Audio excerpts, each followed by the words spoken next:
Барлықтарыңызға қайырлы күн. Бүгін бізде 5-ші сабақ. 5-ші сабақтың тақырыбы жеке акцияларға анализ жасау және сол анализ жасау үшін мәліметтер жинау деп аталады.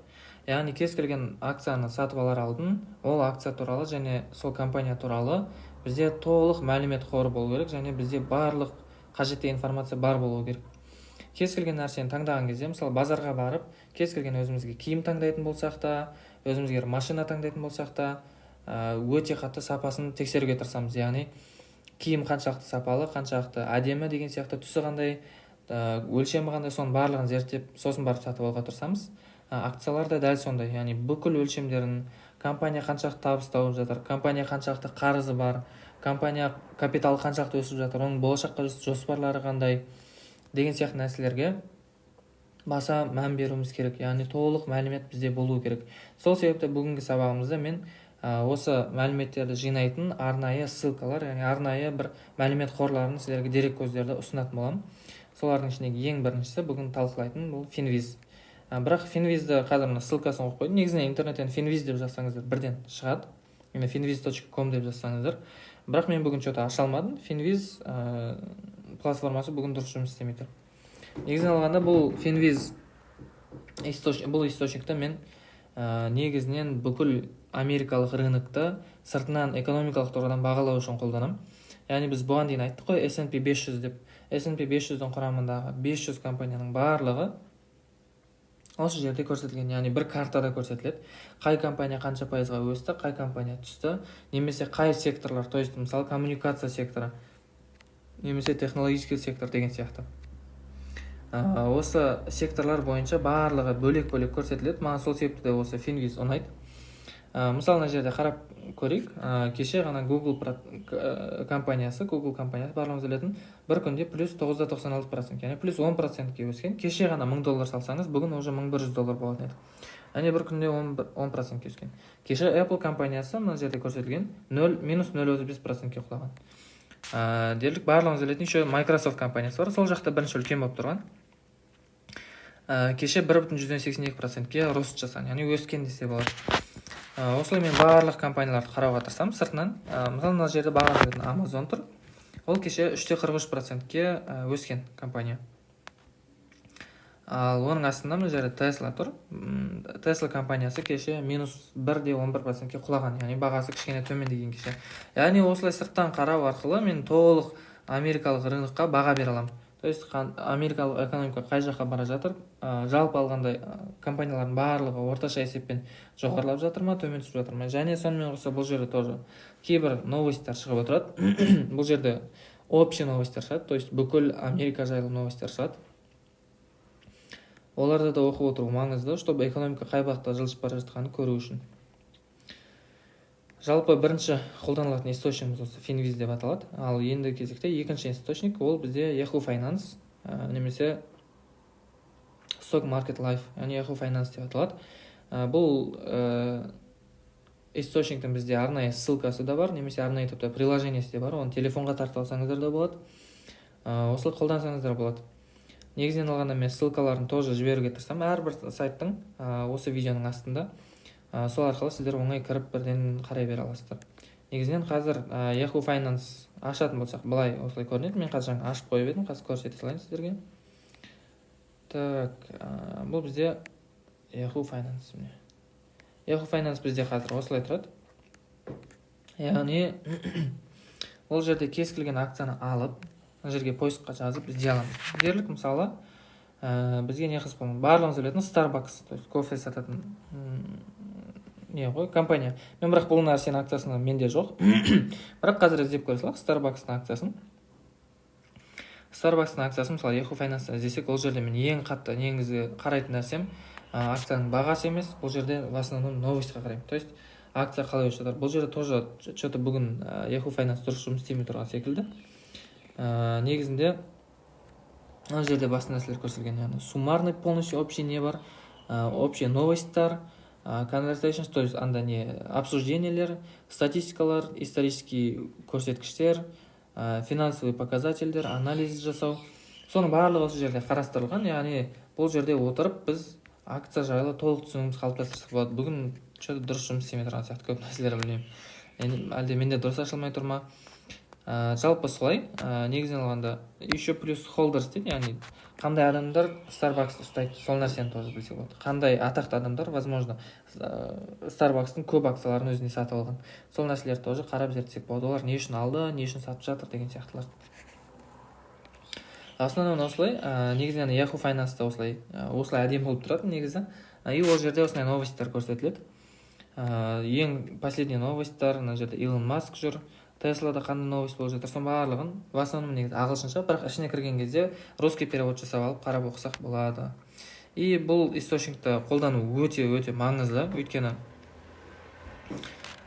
новостьтарын білмей тұрып компаниялардың болашаққа деген жоспарларын да біле алмаймыз, және қандай бағытта примерно қозғалатынын да таба алмаймыз. И қай компанияға акция, яғни әрбір компанияның, тіпті бұл жерде Yahoo Finance-та отчетностьтар бар, яғни соңғы 5 жылда, соңғы 10 жылдағы тіпті әрбір 3 ай сайын шығаратын отчеттар бар. Компаниялардың барлығы дерлік әр 3 ай сайын өздерінің финансовый положениелері туралы отчеттарын шығарып дайындап отырады.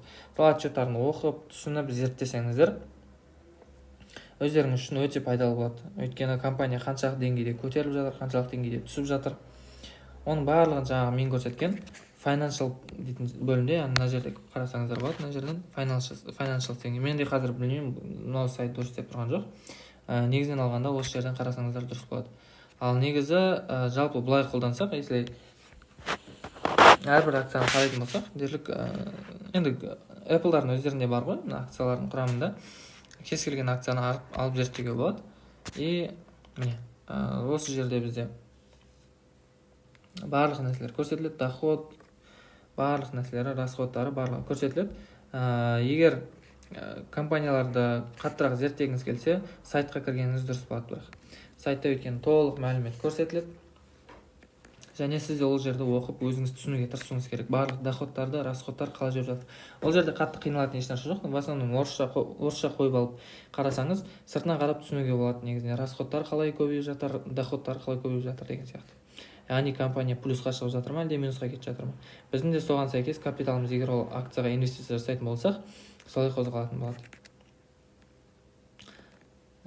Келесі сайт бүгін біз ұсынатын бұл dividend.com деп аталатын сайт.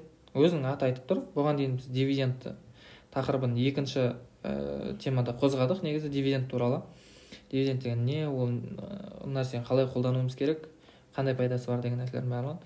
Яғни dividend.com деп айтылатын сайт. Бұл сайтты мен жиі қолданамын, өйткені мен дивидендный акцияларға қатты қызығамын, негізінен алғанда. Мысалы, бұл сайтты мен жаңа ашып қойып едім. dividend.com, сайты осылай тұрады. И кез келген акцияны зерттей аласыз, тоже бұл жерде іздейсіз, тикер бойынша іздейсіз. Мысалы, мен білетін қандай компания бар? Дерлік, мысалы,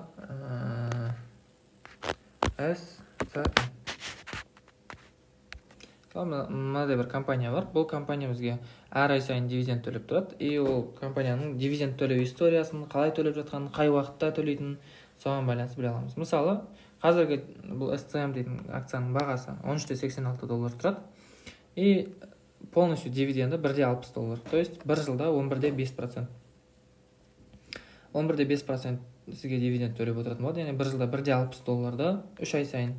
Жоқ, әр ай сайын беріп отырады. Яғни 1.60-ты 12-ке бөліп береді. Міне осылай қарасақ болады. Міне мына жерде ерекшеліктер көрсетіледі. Яғни payout ratio дейтін ұғымды қарауымыз керек. Мына жерден payout ratio деген ол компанияның табысының қанша проценті дивиденд төлеуге кетіп жатыр. Ол жерде компания бүкіл тапқан табысының 97%-не дейін инвесторларға таратып беріп жатыр. Бұл деген негізі аса қатты жақсы көрсеткіш емес, өйткені компанияның өзінде неғұрлым көбірек ақша қалса, ол компания соғұрлым жақсы дами алады. Ал ол ақшасын барлығымызге бере беретін болса, ондай жағдайда ол компанияның дамуы қиын болады. Бірақ дивиденді өте жақсы. Негізінен 11% деген, жылына 11% доход тауып отырсақ, өте жақсы болады. Сонымен қоса бұл жерде қай уақытта төлейтін көрсетілетін еді. Мен кішкене төменгі уақытта міне әрбір ай сайын бір акцияға $0.13 төлейді. Міне 15 күннен кейін, міне қарап отырсаңыз, уақыты шығып кетеді. Яғни 15 күннен кейін уже, то есть 15 күнге дейін сатып алсақ, мынау сентябрьдегі, яғни қазіргі уақытта $0.13 дивидендті сатып то есть бізге төленеді егер дәл қазір 15 күнге дейін сатып алсақ. Ал 15 күннен кейін ол нәрсенің уақыты өтіп кетеді и одан кейінгі айдың дивидендіне өтетін болып аламыз. Осы нәрсеге қызғаныммен, яғни осы сайттан қарап, қай компания дивидендті қай уақытта төлейді деген сияқты кез келген уақытта поисқа жазып іздеп түсіне аламыз. Так, біз ұсынатын үшінші ссылка осы dividend.com. Кейінгі ең соңғысы бізде investing.com деп аталады. Бұл сайтты мен тоже өзім біраз қолданамын. Қазір кіріп қарап көрсеңіздер, investing.com. Мен кіріп қойған екенмін. Investing.com мен бұл жерде в основном тек қана новость оқимын. Сонымен қоса investing.com-ның мынандай приложениесі бар, capital.com дейтін. Қарасаңыздар, егер приложениесі бар, анда сіздер не аша аласыздар? Демо счет ашып қоя аласыздар, яғни сіздерге белгілі бір сумманы береді, яғни өтірік сандар жазып береді. $10,000 мысалы алып аласыз, и сол арқылы практика жасасаңыз болады. Кез келген акцияны сатып аласыз, сатасыз, өзіңіз қалағанша жасап, сол арқылы пайда тапсаңыз да болады. Яғни сізге шынайы ақша келмейді, бірақ сіз сол арқылы опыт жинай аласыз. Яғни сіз акцияны шынымен дұрыс таңдай аласыз ба, дұрыс таңдай алмайсыз ба, сол нәрсені зерттесеңіз болады. Бұл жерде тоже кез келген акцияны поисқа жазып іздейміз, мысалы CMG. Мысалы, жоқ, бұл жерден іздемейді екен. Бұл жерден емес. Бұл жерде в основном stock market, яғни news дегенге кірдім қазір, и соның ішінде stock market, яғни stock дейтін акция деген сөз. Акциялардың рыногында ньюстар, новостарды қарасақ болады. И әртүрлі нәрселерді оқып отырамын. Анда-санда қызығамын. Мысалы Tesla туралы новость шыққан, Intel компаниясы туралы новость шыққан, Alphabet, Google туралы новость шыққан деген сияқты. Әртүрлі новостарды қарап, бүкіл әлемдік рынокқа баға беріп ойланып отырамын. Қазір іздеп көрейікші сонда да. Негізінде шығуы керек. Міне, шықты. CMG дейтін акция. Андағы акцияны толық мұнда зерттей аласыздар. Технический анализ көрсетілген. Мысалы, мына жерде технический анализ көрсетілген. Активно продавать, то есть strong sell. Көптеген аналитиктер қарап зерттеп, бұл компанияны акциялар болса сатыңдар деп ұсыныс жасап отыр бізге. Мына жерде тоже мына нәрсе барлығын оқып қарасаңыздар болады. Негізінде бұл қатты қиын емес. Мен бірақ өзім толық олай зерттей аламын деп айта алмаймын. Ол жерде мысалы қарасақ, market cap, мына жерде екінші болып көрсетілген. Market capitalization 70 миллиард. Яғни бұл компанияның құрамында өзінің ақшасы 70 миллиард долларды құрайды. Солардың ішінде net income деген, мысалы доход, чистый доход әр жыл сайын 1,41 миллиард. Яғни компанияның капиталы осы арқылы өсе береді. Revenue деген тоже доход деген сөз. Яғни 10 миллиард дейді. Қателеспесем, әрқайсысы біріншісі 3 ай астындағы net income деген 3 ай сайын, revenue деген общий доход 10 миллиард. Мысалы, shares outstanding деген, ол құрамдағы акциялардың саны дейді. Бұл жерде 1 миллиард 369 миллион 976 мың акция саны. Осынша акция саны бар. Ескере кететін жайт, акциялардың саны неғұрлым көп бола берсе, компанияның құны төмендей береді. Себебі компанияның өте қатты көп бөлшектерге бөлген сайын, оның бағасы құны түсе береді. Ал егер компаниялардың акциялардың саны азая берсе, онда оның құны көбейеді. Яғни акциялардың саны аз, бірақ олар қымбат болатын болып табылады. Сол үшін кейбір компаниялар өздерінің акцияларын сатып алады, чтобы акциялардың саны азайту үшін және құнын өсіру үшін. Сондай секілді нәрселер бар мына жерде. И астында қарап отырсаңыз, мына жерде көрсетілген news and analysis. То есть, бұл жерде осы CMG деп аталатын акция туралы полный новосттар және анализдер. Ашасыз, кез келген аласта оқисыз. Яғни басасыз. 28 минут бұрын шыққан новость. Алып қарап оқып көресіз. Қаласаңыз орыс тіліне аударып аласыз. Деген сияқты. И толығымен таныссаңыз болады, компания қандай бағытта жылжып жатқанымен.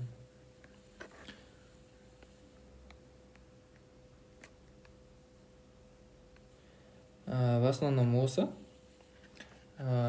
Бүгінгі сабағымыз осымен аяқталды. Яғни біз ұсынатын основной источниктер осымен аяқталды.